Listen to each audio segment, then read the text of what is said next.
Hey, welcome back to Rust Order Garage. Frozen Toes Garage is what I'm going to call it soon because, man, I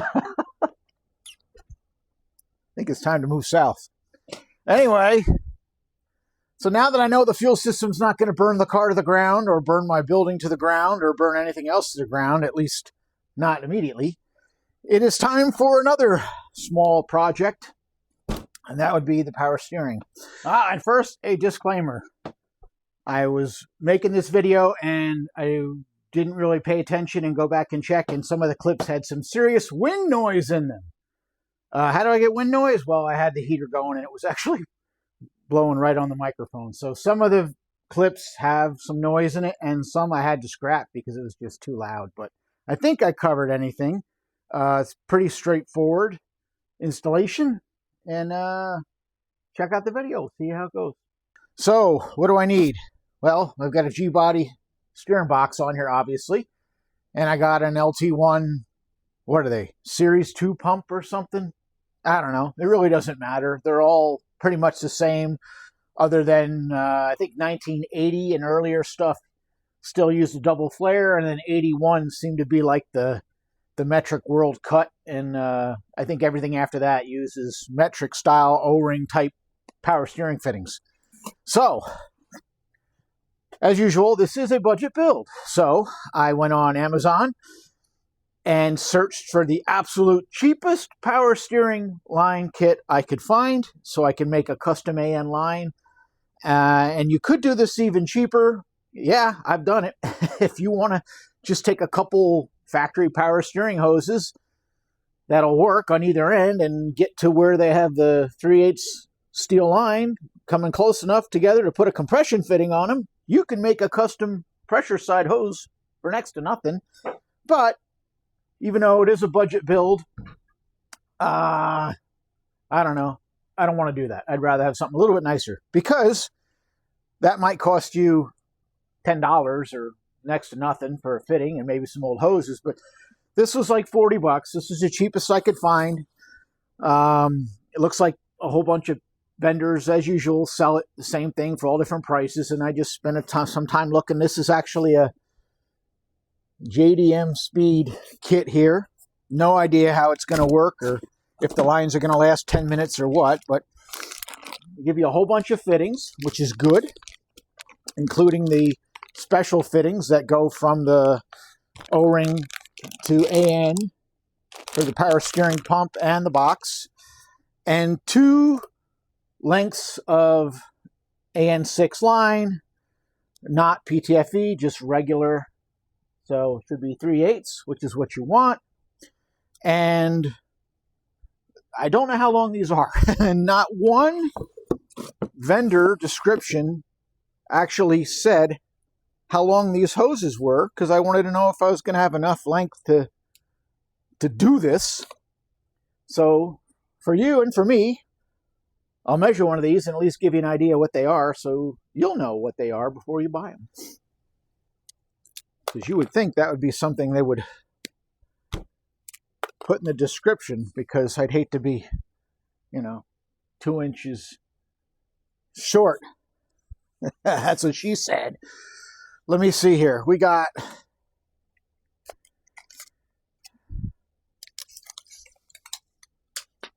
two, three, four, looks like 5 feet. So a couple 5-foot long lines here. And of course they're not taped on the end, so we'll have to tape that to get the fitting on. It is braided steel. And like I said, this is not like the PTFE type line like I used on the fuel system. So let's open this up and see what we got. All right, well, I can still feel my fingers. I've been debating whether I should build another building and put radiant heat in the floor. When I built this one, and yes, I built this building with my own 2 hands, that was not an option. At a price range, and it's probably even worse now, so it probably wouldn't happen anyway. So let's see what we got here for fittings. We've got 1, 2, Not a whole lot. Three 90-degree fittings and one straight. That's it. So they're thinking that's all you're going to need. So what do you need? You figure you need two 90s at the steering box and 190 off the pump and a straight. That'll probably do everything. Then we've got both style of adapters here.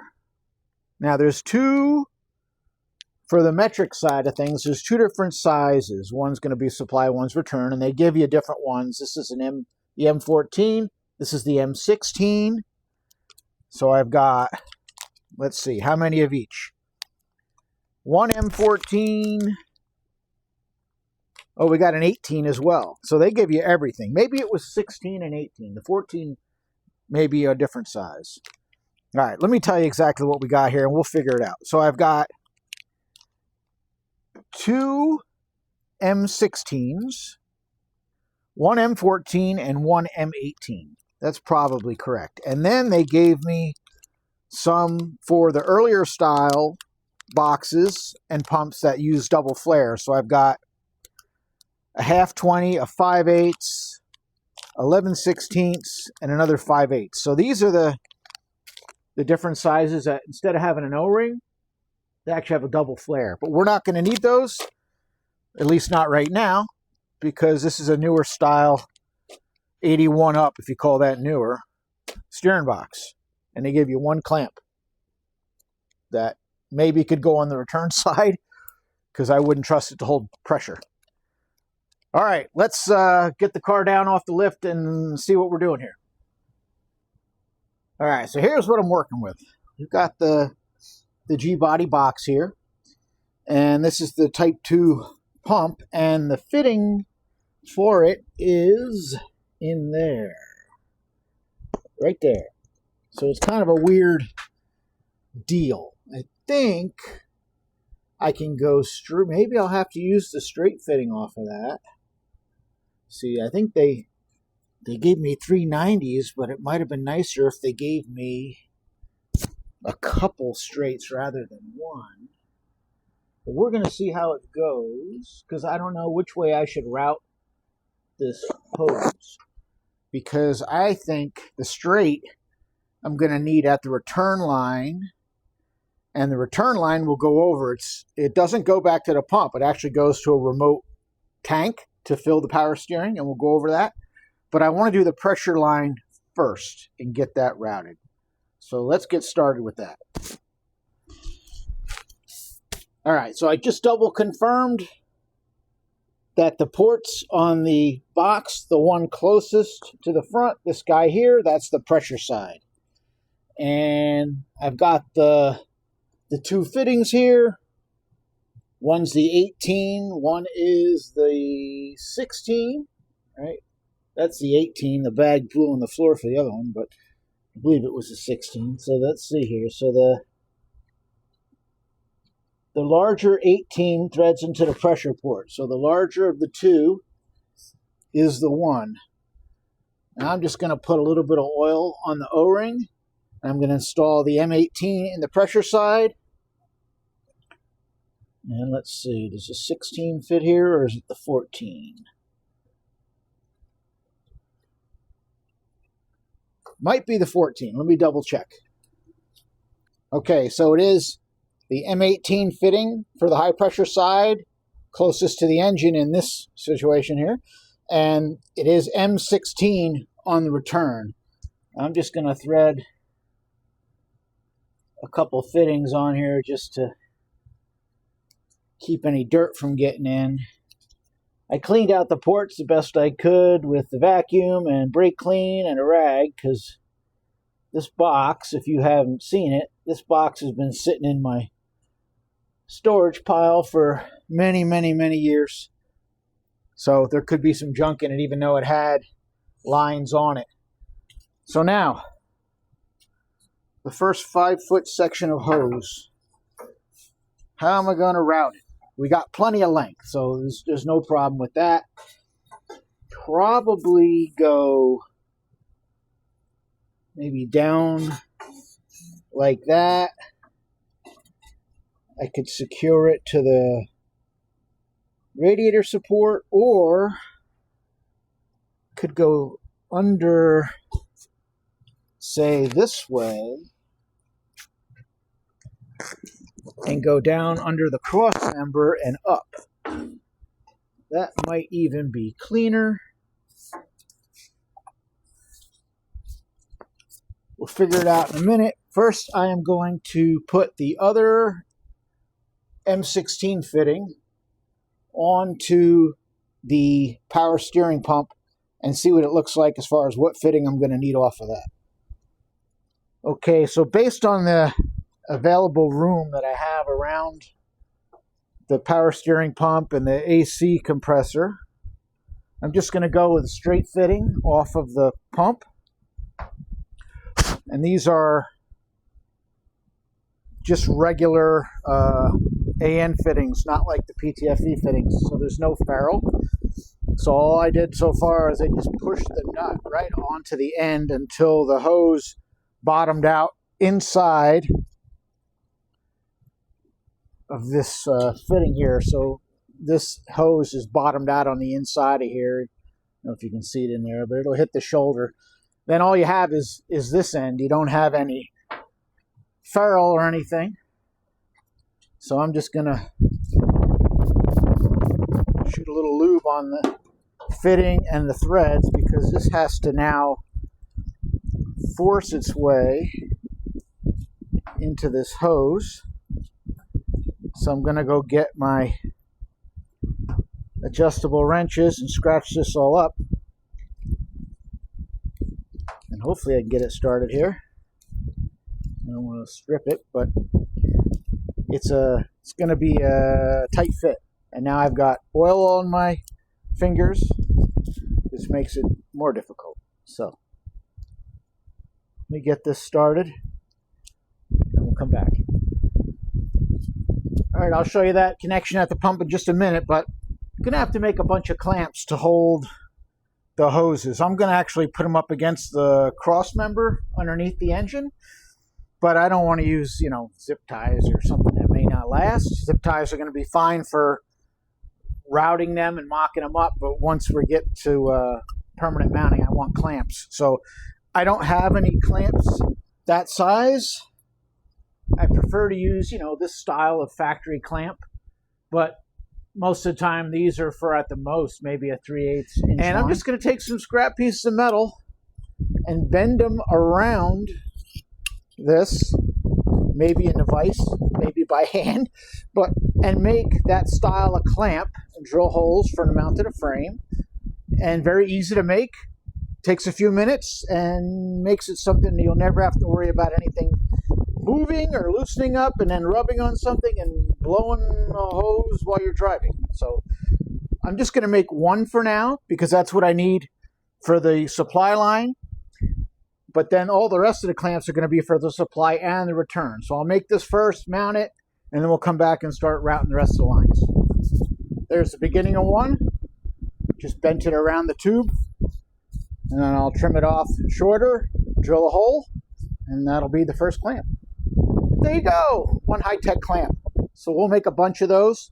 Real easy to make out of some scrap metal, and nice to have when you want your hoses and lines not to move or vibrate loose.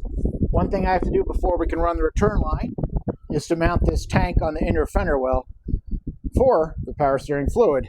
It's got this big hose that goes to the pump, and this is the original return line, which is too short to work, but I could make it work with just making a new steel end, because this is the return side, it's not under pressure.